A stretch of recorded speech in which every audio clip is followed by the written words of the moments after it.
عمران صاحب، آپ نے اب 2-3 مختلف ایکسٹریم کی ڈیبیٹس ابھی تک دیکھی ہیں.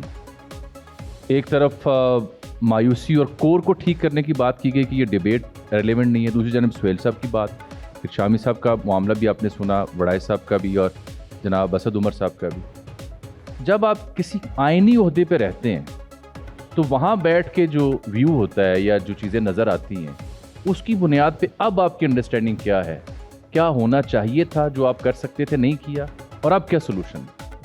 میں نے ہمیشہ دیکھا ہے کہ جب بھی حکومت ہوتی ہے تو ان کا سارا فوکس لوکل گورنمنٹ پہ آ جاتا ہے. میئرز پاورفل ہو جاتے ہیں، کاؤنسلرز پاورفل ہو جاتے ہیں، اور ساری ڈیلیوری جو ہے وہ ان کے تھرو ہونا شروع ہو جاتی ہے.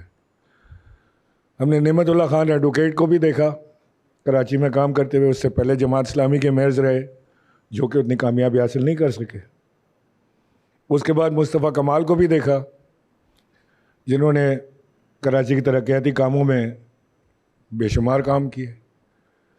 پھر جب ڈکٹیٹرشپ ختم ہو گئی تو ہم نے وسیم اختر کو دیکھا.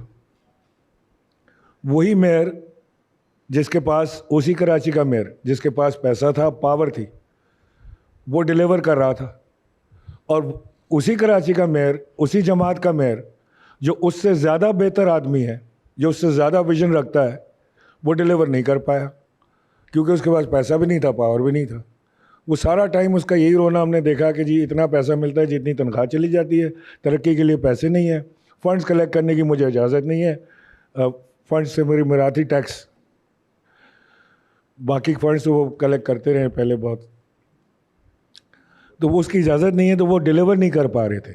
And he is absolutely right کہ جب بھی ہم نے، اور جیسے ہی ایک گورنمنٹ آتی ہے، الیکٹڈ گورنمنٹ جس کو ہم جمہوری حکومت کہتے ہیں، وہ جمہوری حکومت سب سے پہلے اپنے بلدیاتی نظام کو ختم کرتی ہے، اس کا قتل کرتی ہے، اور وہ اپنے ایم این اے اور ایم پی اے کے تھرو اخراجات کرنا شروع کرتی ہے.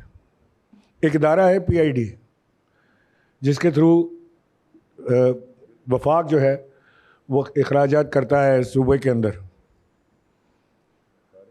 جب ہماری حکومت تھی تو پی آئی ڈی کے ایک صاحب آفیسر کو میں نے بلایا. میں نے ان سے کہا کہ یہ ہمیں اس طرح کی شکایتیں آ رہی ہیں کہ یہاں سے کمیشن بہت زیادہ چلتی ہے. انہوں نے کہا نہیں، زیادہ نہیں چلتی، تو ایک نارمل ہے. میں آپ کو بتاتا ہوں کیسے.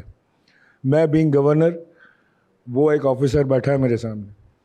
ہی ٹوک اے پیس آف پیپر اور اس کے اوپر اس نے لکھنا شروع کیا کہ 7% صاحب کا، 2% فائنانس والے کا، 1% ایڈورٹیزمنٹ والے کا، 3% فنڈ ریلیز کرنے والے کا. یہ کر کے سارا اس نے مجھے حساب کر کے بتایا کہ یہ ہوتا ہے 27%. اور ایم این اے جو ہے، جو اس کے فنڈ آتے ہیں، 10% اس کا لگا لیں.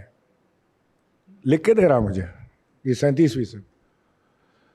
میں نے اس کے ہاتھ سے وہ پیپر لیا، میں نے رکھ لیا. میں نے کہا یار یہ تو بڑا زبردست چیز میرے ہاتھ لگ گئی، اور میں اب اس کو دوں گا، پرائم منسٹر کو بھی دوں گا اور اس کے وزیر کو بھی دوں گا. تو منسٹر صاحب کے پاس میں پہنچا جو اس وقت ہاؤسنگ کے منسٹر تھے. میں نے ان کو کہا کہ یہ پرچہ آپ کے آفیسر نے دیا ہے مجھے، تو یہ اگر اس طرح اخراجات ہمارے جائیں گے تو پھر کیا ہم ترقی وہاں پہ کرائیں گے. انہوں نے کہا بڑی اچھی چیز آپ لائیں، میرے پاس چھوڑ دیں، میں اس کو دیکھ لیتا ہوں.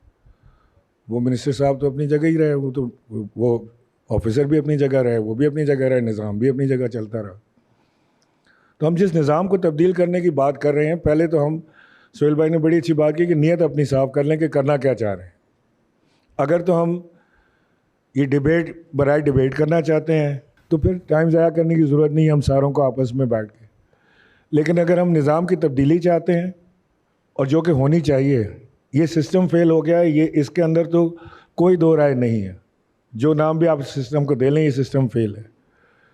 جو نیا سسٹم آپ لانا چاہتے ہیں، وہ چاہے صدارتی نظام ہو، چاہے وہ نئے صوبوں کی صورت میں ہو، چاہے وہ ایڈمنسٹریٹو یونٹس کی صورت میں ہو، لیکن وہ ایک جامع ڈیبیٹ اور ایک اچھی، میں سمجھتا ہوں کہ ڈیو ڈیلیبریشن کے بعد اس سسٹم پہ ہمیں پہنچنا چاہیے. ہم ایسی جگہ پر پہنچ گئے ہیں کہ جہاں پر ہم نئے تجربے نہیں کر سکتے. دنیا کے اندر ہمیں اس وقت ویل ری انوینٹ کرنے کی ضرورت نہیں ہے. دنیا کے اندر جو نظام چل رہے ہیں، جو کامیابی کے ساتھ نظام چل رہے ہیں، ان کو بھی اسٹڈی کیا جا سکتا ہے، ان کو فالو کیا جا سکتا ہے.